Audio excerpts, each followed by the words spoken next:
আমরা কষ্ট পাই কিন্তু সেই কষ্টটাকে আঁকড়ে ধরেই রাখি, তারপরেও ক্যারি ফরওয়ার্ড করি। যেটা ভালো লাগবে না সেটা কাট অফ করে দেওয়াটাই বেটার।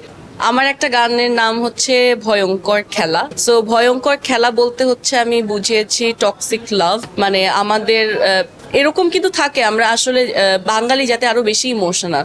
দেখা যায় কি যে আমরা কষ্ট পাই কিন্তু সেই কষ্টটাকে আঁকড়ে ধরেই রাখি, তারপরেও ক্যারি ফরওয়ার্ড করি, মানে ওই অশান্তিটাও রাখি আবার একসাথেও চলি। সো আমার কাছে লাগছে যে এটা খুব টক্সিক একটা বিহেভিয়ার।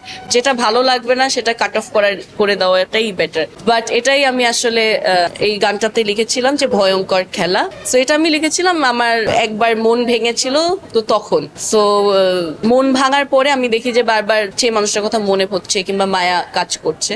তো তখন আমার কাছে লেগেছে যে এটা একটা ভয়ঙ্কর খেলা, মানে এই যে মায়াটা, যে যার সাথে আসলে আমার কিছু নাই কিংবা যে আমাকে এত কষ্ট দিচ্ছে তাকেও মিস করাটা একটা মোহ কিংবা মায়া কিংবা একটা ভয়ঙ্কর টক্সিক লাভ। সো ওইটা ওই অনুভূতি থেকে এই গানটা লেখা। আর আমি এই গানটা যত মানুষকে শুনিয়েছি সবাই খুব পছন্দ করেছে, এন্ড আমারও খুব প্রিয় গান। আর এই গানটা আমি সবচেয়ে মজার ব্যাপার হচ্ছে যে এটাও আমার ওই 10 মিনিটে লেখা, নাজিল হওয়া।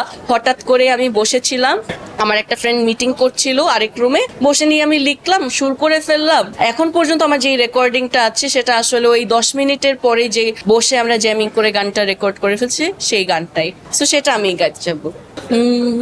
কথার পর অনেক কথা ভুলে যাই, কিছু ভুলে যাওয়া কথা বিষয়ে চাবায়, তবুও তোমার মায়া ভয়ঙ্কর খেলা, ভুলে যে তা আমায় কাদায়, ও আমায়